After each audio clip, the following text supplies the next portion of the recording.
গ্যাংটকের দ্বিতীয় পর্বে আপনারা দেখতে পাচ্ছেন আমাদেরকে একটা শেয়ারিং কারে বসিয়ে দেওয়া হয়েছে। তারপরেই আমাদের টাস্ক হয় নতুন তৈরি হওয়া হাওড়া ব্রিজের ছোট ভাই সিকিম ব্রিজের ওপর দিয়ে যাওয়া, যেটা এতটাই নতুন ছিল যে একবারে একটা করেই গাড়ি যাচ্ছিল এবং সবাই খুব ভয়ে ভয়ে যাচ্ছিল। তারপরেই আমরা চলে আসি সেভেন সিস্টার ওয়াটারফলে, যেখানে অলরেডি স্বজনের বিয়ে হয়ে গেছিল এবং অন সিস্টার ওয়াটারফলই ছিল। আমি আমার বন্ধুকে বলছিলাম ভালোভাবে ভিডিও বানাতে, যেন এই গেম থেকে বিচে ফিরলে আমি সিঙ্গেল থেকে মিঙ্গেল হয়েই ফিরি। আমার বন্ধুগুলো সেকেন্ড টাস্কে জিতে যাওয়ায় খুব খুশি ছিল এবং তারা নেক্সট টাস্কের জন্য প্রিপেয়ার হচ্ছিল, যেখানে আমি চিন্তা করছিলাম যে আমরা তো সব গেম জিতছি, কিন্তু আমাদেরকে অ্যামাউন্ট কেন বলছে না। আমাদেরকে একটা বড় পাহাড়ের মধ্যে দিয়ে নিয়ে যাওয়া হচ্ছিল এবং গান বাজছিল জিন্দেগি এক সফর হে সুহানা, এই গেমে বেঁচে ফিরলেও টাকা পাবে না। হঠাৎ আমরা নৌকা দুটো পালকে দেখতে পেলাম, যাদেরকে দাঁড় করিয়ে রাখা হয়েছিল।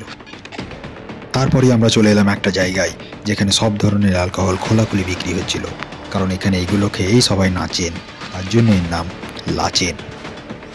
আমার বন্ধু একটা হায়দ্রাবাদি বন্ধু বানিয়ে নেয়, কারণ তাদের মধ্যে সিমিলারিটি ছিল। আমার বন্ধু ইংলিশ জানতো না আর হায়দ্রাবাদি বন্ধু বাংলা জানতো না, তাই দুজনেরই বন্ডিং হয়, কারণ তারা ভেবেই নাই যে এবার তারা হিন্দির মা বোন এক করবে। নেক্সট টাস্কের জন্য আমাদেরকে সকাল সকাল বেরোতে হতো, তাই আমরা সবাই রেডি হয়ে গেছিলাম। তারপরই আমরা এলাম এমন একটা জায়গায় যেখানে দেখলাম রাত্রেবেলায় কেউ পাহাড়ে আগুন ধরিয়েছিল, তাই ধোঁয়াটা এখনও চারিদিকে চলে বেড়াচ্ছিল। পরে দেখলাম আগুনটা এখানেই ধরেছিল, কারণ দুটো মেয়ে এখানে গল্প করছিল।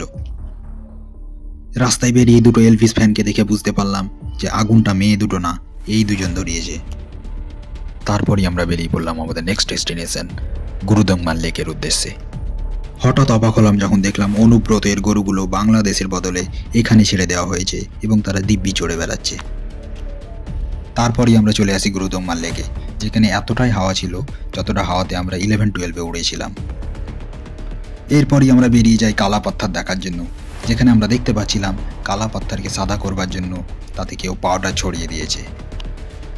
এখানে এসেই সবাই বরফ নিয়ে খেলা শুরু করে দেয় এবং তাদের মধ্যে আমিও একজন ছিলাম। বরফ নিয়ে খেলতে খেলতেই আমরা খুব খুশি হচ্ছিলাম, কিন্তু তখনই আমাদের হঠাৎ দেখা হয়ে গেল বিয়ার গ্রিলসের সঙ্গে, যে ম্যান ভার্সেস ওয়াইল্ড করছিল। বরফের নেক্সট পার্ট আপনারা খুব জলদি পাবেন, তার আগে প্লিজ ফলো করে দিন।